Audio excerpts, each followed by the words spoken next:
నమస్తే, welcome to Leo. మనతో ఉన్నారు AP Khammam corporation director Adusumalli Srinivas గారు. సార్ నమస్తే. నమస్కారం అండి. సార్, గత 2-3 రోజులుగా 5 రాష్ట్రాల ఫలితాలు వచ్చిన తర్వాత తమిళనాడులో వచ్చినటువంటి ఒక ఘన విజయం ఏదైతే ఉందో టీవీకే పార్టీకి, విజయ్ ఏదైతే సీఎం కాబోతున్నాడో దీనిపైన 2 రకాల వార్తలు రాస్తున్నారు. సాక్షి కావచ్చు, వైసీపీ మీడియా కావచ్చు.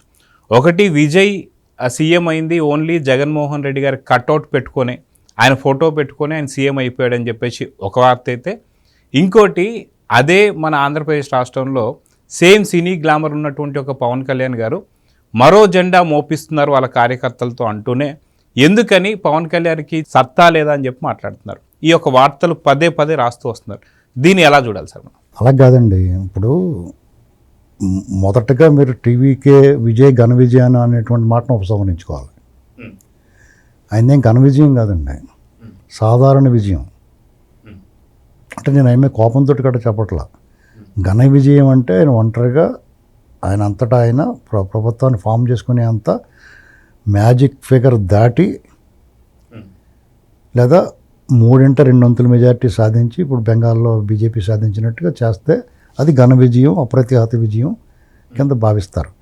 ఇప్పుడు ఆయన ఒక రకంగా చెప్పాలంటే 2 కొండలు ఢీకొట్టుకున్న మధ్యలో ఆయన వచ్చాడు.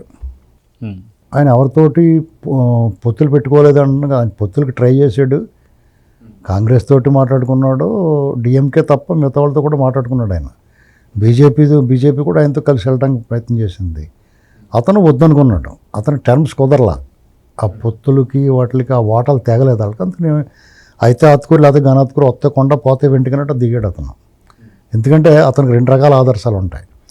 ఒకటి, ఒకవేళ కొడితే ఎంజీ రామచంద్రన్ ఎంజీఆర్ లాగానో జయలలిత గారి లాగానో సినిమా ఫీల్డ్ నుంచి వచ్చి ముఖ్యమంత్రి అవ్వచ్చు.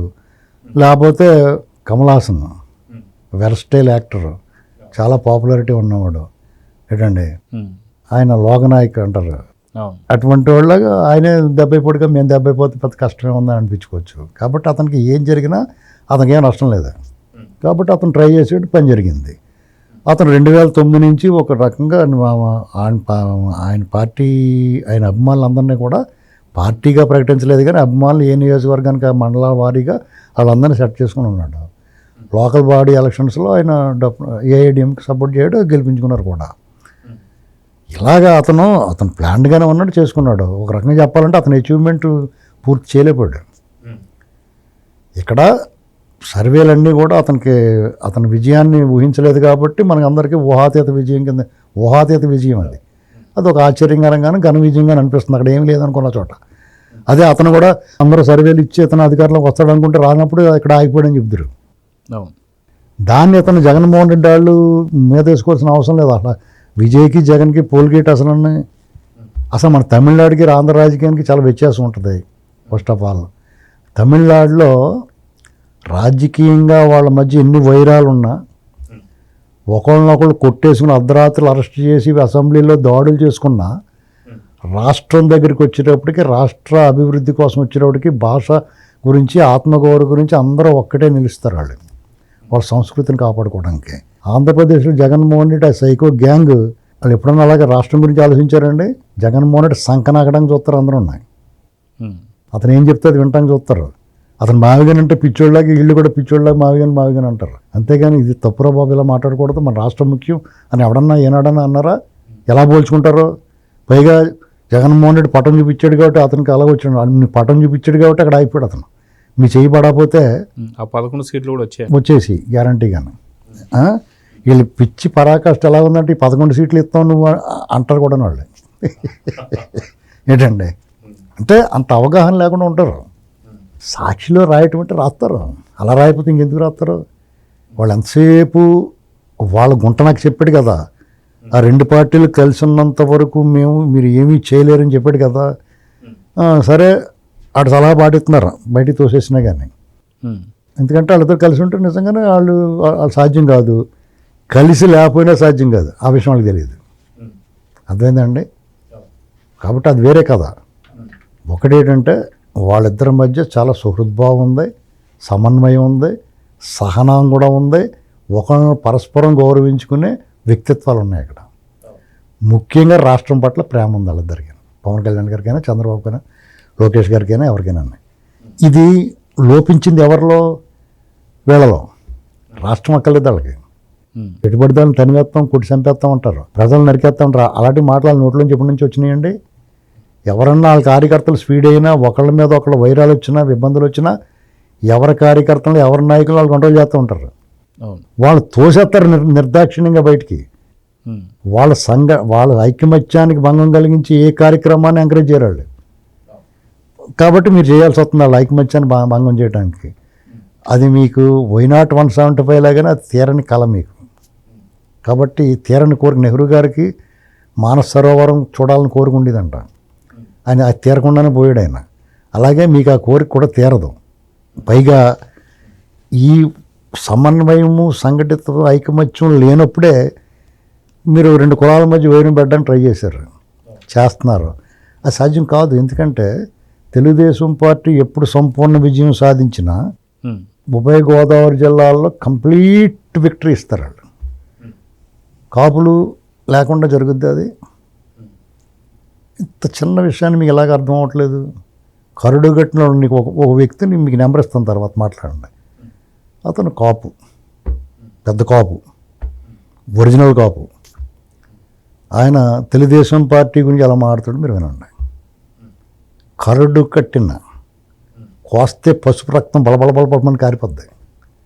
ఇలాంటి అభిమానులు, ఇటువంటి సానుభూతి పరులు, ఇటువంటి కార్యకర్తలు ఉన్న పార్టీని మీరు ఏం పెగ్గలరు?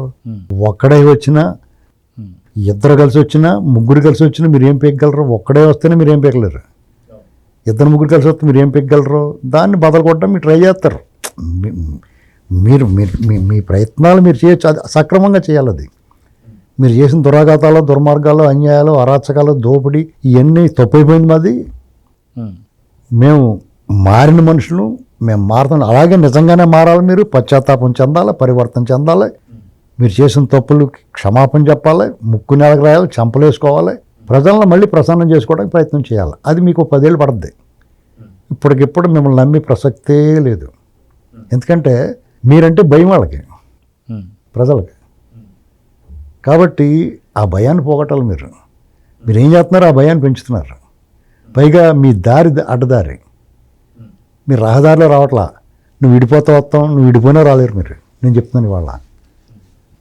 కాబట్టి ఇప్పుడు ఇక్కడ ఏం జరుగుతుంది? ఇప్పుడు వీళ్ళు గొడ్డలపోటు గుండెపోటుని గొడ్డలపోటుని గుండెపోటు చెప్పినట్టుగా ఇప్పుడు ఇక్కడ ఆంధ్రప్రదేశ్లో ఇటీవల కాలంలో వీళ్ళు ఓ అద్దాల మేడ గురించి మాట్లాడుతూ ఉన్నారు. వృధా ఖర్చు అంటున్నారు అమరావతికి. అంటే వృధా ఖర్చు అంటే వీళ్ళు రుషికొండ ప్యాలెస్లో కట్టేసి డబ్బులేం వృధా చేయలేదు కదా. మీకు అక్కడ అమరావతి నిర్మాణ సామాగ్రిని తవ్వుకుని పోయి దుబ్బుకెళ్ళిపోలేదు కదా. సర్వేరాళ్ళ మీద ఏడు మొగాన్ని వేయించలేదు కదా. పాస్బుక్ల మీద ఇవన్నీ వృధా ఖర్చులు కదా. ప్రభుత్వం మారితే తీసేయాల్సి వస్తుందని తెలియదా? ఈ డబ్బు అంతటికి సమాధానం ఎవరు చెప్తారు? మీ బాబు సొమ్మని పెట్టారా? కట్టండి. ఇప్పుడు అది కట్టేసి మాట్లాడండి. ఇవన్నీ మానేసి 1 కాదు 2 కాదు, రాష్ట్రంలో పచ్చదనాన్ని విషపు చూపులతో, నీ పర్యటనతో అన్నిటిని నరికిచ్చేసి చెట్లు, పరదాల పర్యటనలు చేసావు. నువ్వు ఏ రకంగా ప్రజలను మీరు మెప్పించగలుగుతారు?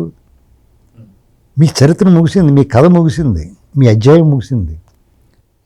మీరు కొత్తగా మళ్ళీ మొదలు పెట్టాలి, మొదటి నుంచి, 0 నుంచి. అలా మొదలెట్టాలంటే నీకు ఆ వాళ్ళ, నీ కూడా నీ తల్లి చెల్లి ఎవరు లేరు.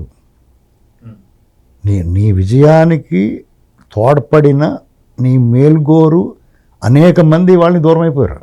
కారణం ఏంటి? నీ బిహేవియర్. నీ పక్కన ఉన్నవాడు దుకాణం సర్దేసుకున్నాడా? నిన్ను తెగ ప్రేమించి నీకు సపోర్ట్ చేసిన వాళ్ళందరూ పోరా నువ్వు ఎవరు నువ్వు అంటున్నారా? నీ తల్లి చెల్లిని దూరం అయిపోయారు. ఒక కులాన్ని, ఒక మతాన్ని, లేకపోతే ఒక ప్రాంతాన్ని మీద నీకు కక్కే విషం, ద్వేషం చూసిన తర్వాత నేను ఎందుకు దగ్గర చేర్చుకుంటారు ఎవడన్నా?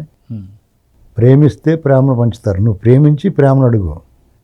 ఖచ్చితంగా నువ్వు ద్వేషిస్తే అంతకు మించిన ద్వేషం వస్తుంది నీకు. వెనక్కి నువ్వేమిస్తే అదే కదా వెనక్కి వస్తుంది. నీ అద్దంలో నీ మొగ ఎలా ఉంటే అలా కనపడుద్ది. సమాజం కూడా అద్దం లాంటిది. నువ్వు ఎలాగుంటే వాళ్ళు అలాగుంటారు. కాబట్టి ఇవన్నీ వృధా ఏడుపులండి.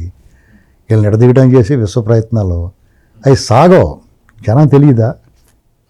పైగా 2 ఏళ్ళు కూడా పూర్తి అవ్వదు. ఇంకా రేపు జూన్ 12 వస్తాయి కానీ 2 ఏళ్ళు అవ్వదు ఈ ప్రభుత్వం వచ్చి. అప్పుడే ఇడిపోవాలి అన్నీ కోరుకుంటే ఒక పక్కన చూడండి. 2 మార్చి ఏప్రిల్లో ఈ మే నెల వచ్చిన తర్వాత వరుసగా పెట్టుబడులు గూగుల్, తర్వాత రిలయన్స్ అంతకు మించిన డేటా సెంటర్ అవుతుంది. గ్రీన్ ఎనర్జీ, ఆర్సిలార్ మెటల్, అసలు నాకు గుర్తులేదు ఎన్ని వచ్చేసినాయో. మళ్ళీ ఇప్పుడు బీపీసీఎల్, తర్వాత డిఫెన్స్ విమానాల తయారీలు, అక్కడ పోర్టు, ఒకటే రెండా అసలు ఏం చెప్పాలో కూడా అర్థం అవట్లేదు. ఊపిరి తీసుకుని దాని గురించి చెప్దాం అనుకోవడం ఇంకోటి వచ్చి మీద పడిపోతుంది. ఇవన్నీ చూసి మీరు ఉక్కిరి బిక్కిరి అయిపోతున్నారు. ఒకటే రెండా వాళ్ళు అనుకున్నది రేపు మే 29, 28 వాళ్ళ మహానాడు నాటికే లోకేష్ గారు చెప్తాడు 20 లక్షలు చెప్తానని, అంతకు మించి వచ్చినాయి అంటారు. జూన్ 12 ప్రమాణ స్వీకారం నాటికి వాళ్ళు ఇచ్చిన హామీలు 100% నెరవేరిపోతాయి. ఇంకా మిగిలిన అనౌన్స్ చేస్తారు. ఇప్పుడు చెప్పండి, వాళ్ళని ఏ రకంగా బ్లేమ్ చేయగలుగుతారు మీరు? ఏ రకంగా ప్రజల్లోకి వెళ్ళి వాళ్ళని విమర్శించగలుగుతారు? అందుకనే మీరు విడిపోండి అని అడుగుతున్నారు అంతే. వాళ్ళు అంటే నువ్వు విడిపోమని అడిగితే విడిపోయి నువ్వు కలవమంటే కలుగుతారా? అసలు నేను లెక్క చేయట్లేదు. నేను లెక్క చేసేవాళ్ళు అయితే, నీ ఉనికిని గుర్తించిన వాళ్ళు అయితే నేను ఎప్పుడు లోపలేద్దరు. నీ వల్ల ప్రమాదం ఉంటుందని అనుకుంటే నీ కాళ్ళు ఎరగొట్టి లోపల పడేద్దరు. ఎందుకంటే నువ్వు చేసిన అరాచకాలు ఉన్నాయి కాబట్టి. ఎప్పుడు ఎక్కడ పోతాడులే అని చట్టానికి అప్పచెప్పి ఒకటి తవ్వుతున్నారు మీది. నీ గ్యాంగ్ ఒక్కొక్కరు లోపల పోతున్నారు, మళ్ళీ బయట రాకుండా చూసిన అవి చూసిన తర్వాత కూడా ఇంకా సిగ్గులేదా మీకు? ఇంటికి చంపి డెలివరీ ఇచ్చిన వాడిని ఏం లాగరలేదా బయటికి? ఒక సినీ నటిని తీసుకొచ్చి మీరు అరాచకం చేస్తే క్యాట్ ఆదేశాలను కూడా హైకోర్టు రద్దు చేసింది ఇవాళ. అతను ఉద్యోగంలో తిరిగి తీసుకోమంటే ఈ ప్రభుత్వం కరెక్ట్గా వెళ్తుందని చెప్పేసి స్పష్టంగా న్యాయస్థానాలు క్యాట్ వీళ్ళు ఏ రకమైన నీకు మళ్ళీ మేనేజ్మెంట్ లేకుండా చట్టానికి విడిచిపెడితే, న్యాయానికి విడిచిపెడితే, పైగా వాళ్ళే చేపాట్లు పెడుతున్నారు. ఇంకా వాళ్ళు ఎందుకు వదిలేశారని అర్థమైందా? మా తప్పు అయిపోయిందని కొంచెం అభివృద్ధి కార్యక్రమాల్లో సంక్షేమ గొడవలో పడి అని ఏదో సమానం చెప్పుకుంటున్నారు వాళ్ళు. అంటే మేము ఇలా తేలిగ్గా విడిచిపెట్టి మేము పట్టించుకోవట్లేదని చెప్పేసి అనుకుంటున్నారా? పట్టించుకుంటారు, కంగారు పడకుండా. వాళ్ళు చెప్పినట్టు చేసి అభివృద్ధి ఫలాలని ప్రజలకు అలా అదిగో నవలోకం అని చూపించి అప్పుడు మీ సంగతి చూస్తారు. ఎవరిని విడిచిపెట్టరు. ఎందుకు విడిచిపెట్టాలి మిమ్మల్ని? మీ చేత ఇంకా తప్పుల మీద తప్పులు చేస్తున్నారు మీరు. చేయనివ్వండి. జనాల్లో కూడా వెగటు, విరక్తి, అసహ్యం పడుతుంది మీ మీద. ఓడిపోయిన వాళ్ళ మీద సాధారణంగా 2 ఏళ్ళ తర్వాత ఎంతో కొంత జాలి ఫోన్లో ఓడిపోయారు బాబు అని మీ మీద ఇంకా పెరుగుతుంది. అసహ్యం పెరిగిపోతుంది. కోపము, భయం ఒకటి, అసహ్యం అవుతుంది. ఎప్పుడు ఇదే ఏడుపు అని. అదే కావాలి కూటమికి శ్రీరామ రక్ష. మీరు కూటమి ప్రభుత్వానికి మీరు శ్రీరామ రక్ష. ఏమాత్రం బుద్ధి బుర్ర ఉన్నవాడు పొట్టేళ్ళు తలలు నరికేస్తాం, లేకపోతే పెట్టుబడిదారులు తరిమేస్తాం వచ్చిన వాళ్ళు అంటాడే ఎవడన్నా? ఏ రాజకీయం చేయాలనుకున్నవాడు, రాష్ట్రంలో అధికారంలో రావాలనుకున్నవాడు, మీ విపరీత ప్రవర్తన, మీ వ్యవహార శైలి, మీ వాగుడు చూసిన తర్వాత ఈ సమాజం మిమ్మల్ని ఎందుకు అంగీకరిస్తుంది? సమాజానికి విడిచిపెట్టారు, చట్టానికి విడిచిపెట్టారు ఈ కూటమి ప్రభుత్వం. వాళ్ళ మేము కక్షా రాజకీయాలు చేయమని చెప్పారు. అదే మాట మీద నిలబడున్నారు. మీరు మరీ కెలిగితే చేద్దురేమో. అయినా సరే మీ ఏలుతో మీకన్నే పొడుస్తారు వాళ్ళు. మీరు చేసిన తప్పులు మీ అంతటి మీరే దిగుతారు గోతులోకి. చట్టమే మిమ్మల్ని శిక్షిస్తుంది. కొద్దిగా లేట్ అవుతూ ఉంటుంది. కొంతమంది మీకు పనిచేసే వాళ్ళు ఉంటారు అందులో. ఇలాంటి క్రమంలో ఆ దొంగలను కూడా పట్టేసుకుంటారు. ఇప్పుడు మీకు ఎవరు పని చేస్తున్నాడో కూడా తెలిసిపోతూ ఉంటుంది. మీరు ఎంత అవివేకులు అనేటువంటిది మీ పరిపాలనలోనూ మీరు సన్నాసులు అయిపోయారు. ప్రతిపక్షంలో కూడా మీరు దద్దమ్మల కింద కనపడుతున్నారు. అదే మీరు అధికారంలో ఉన్నప్పుడు, మీరు అరాచకం చేస్తున్నప్పుడు, అడ్డగోలుగా అరెస్టులు చేస్తున్నప్పుడు, దుర్మార్గం వ్యవహరిస్తున్నప్పుడు ఎలా పోరాడారో పోరాటాన్ని కూడా అని చూసి నేర్చుకోవాలి మీరు. రక్తగాయాలతో కూడా నిలరారుగా నిలబడ్డారు. పీకలు ఉంటే కూడా మీకు వత్తాసు పలకలేదు. అది పోరాటం అంటే, యుద్ధం అంటే అది. మీదంతా సన్నాస్తాను. అరెస్ట్ అనగానే పారిపోవడం, దాక్కోవడం. పారిపోతున్నారు మీరు. ఎవడు పారిపోయి? టీడీపీలో ఏమన్నా పారిపోరా?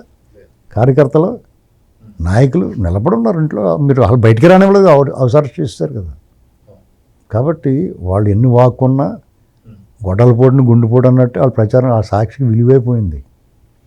మీకు వత్తాసు పలికిన మిమ్మల్ని మోసిన వాళ్ళే ఇవాళ చీయని ఊసేస్తున్నారు మీ మీద. అది గుర్తుపెట్టుకోవాలా. కాబట్టి వాళ్ళు ఎన్ని రికార్డింగ్ డ్యాన్స్లు వేసినా ఆ కథ ముగిసిందండి. పవన్ కళ్యాణ్ గారిని వీళ్ళు రాంగ్ హ్యాండ్లింగ్ చేస్తున్నారు మొదటి నుంచి కూడా. ఆయన సహజంగానే ఆవేశపరుడు, ఒక దూకుడు స్వభావం ఉన్న వ్యక్తి. అలాంటి వాడు చాలా సంయమనం, సహనం, పరిణితి చెందిన ప్రసంగం, రాష్ట్రం పట్ల ప్రేమ, భవిష్యత్తు పట్ల ఆశ, ప్రజలకు భరోసా కల్పిస్తా పదే పదే ఆయన వీళ్ళ చేష్టలకు ఎవడన్నా ప్రజలు మభ్య పెడతారేమో, ప్రజలని మోసపోతారేమో అని, మాయలో పడతారేమో అని, వీళ్ళు దుష్ప్రచారం నమ్ముతారేమో అని ఆయన పదే పదే ఎందుకు చెప్తున్నాడంటే 10 ఏళ్ళు కలిసి ఉంటాం, 15 ఏళ్ళు కలిసి ఉంటామని, వాళ్ళ మాటలు ఏమి నమ్మకండి అని చెప్తున్నాడు. ఆయన ఆవేశపూరితంగా ఆయన కూడా సమాధానం చెప్పగలడు, ఆ దమ్ము ఉంది. కానీ ఆయన వీళ్ళు పదే పదే టార్గెట్, నేను ఎప్పుడో చెప్పాను, ఆయన ఒక నార చుట్టిన నాటు బాంబులాటోడు. మీరు ఆయన్ని జాగ్రత్తగా హ్యాండిల్ చేయాలి. ఎవరైనా సరే రాంగ్ హ్యాండ్లింగ్ చేస్తే చేతిలో పేలిపోద్దని చెప్పాను. ఆల్రెడీ మీకు ఒకసారి చేతిలో పేలిపోయింది. మీ చేతిలో రాంగ్ హ్యాండ్లింగ్ చేస్తే మీ చేతిలో పేలిపోయింది. చేతి వేళ్ళు కాళ్ళు తునాతునకలు అయిపోయినాయి, అడ్రస్ లేకుండా పోయారు, 11 సీట్లు పరిమితం అయిపోయారు. అయినా మళ్ళీ అట్లన్నీ కట్టులు కట్టుకుని వచ్చి మళ్ళీ రాంగ్ హ్యాండ్లింగ్ చేస్తున్నారు. ఈసారి అది మందు పాత్ర. మీరు ఆ కాల్ పెట్టారంటే కాల్ పెట్టినా పేలిపోతారు, కాల్ తీసినా పేలిపోతారు. కాబట్టి ఒళ్ళు దగ్గర పెట్టుకుని ప్రజలను మెప్పించే విధంగా మీ కార్యక్రమాలు ప్రజలకు మీరు ఏం చేస్తారో చెప్పుకుని గెలిస్తే అది గెలుపు. అంతేగాని మా బాబు చచ్చిపోయాడు, మా చిన్నాన్న చచ్చిపోయాడు, నన్ను పొడి చెత్తాను చూశారు, ఇలాంటి ఏడుపులు ఎడితే నమ్మి జనాలు ఎవడం లేడు. అది నమ్మొద్దని అవన్నీ దొంగ ఏడుపులు మేము చెప్తాం. సో చూద్దాం సార్, ఖచ్చితంగా పవన్తో చాలా జాగ్రత్త ఉండాలని అయితే కోరుకుందాం. నమస్తే sir. Please subscribe to Leo News for more videos.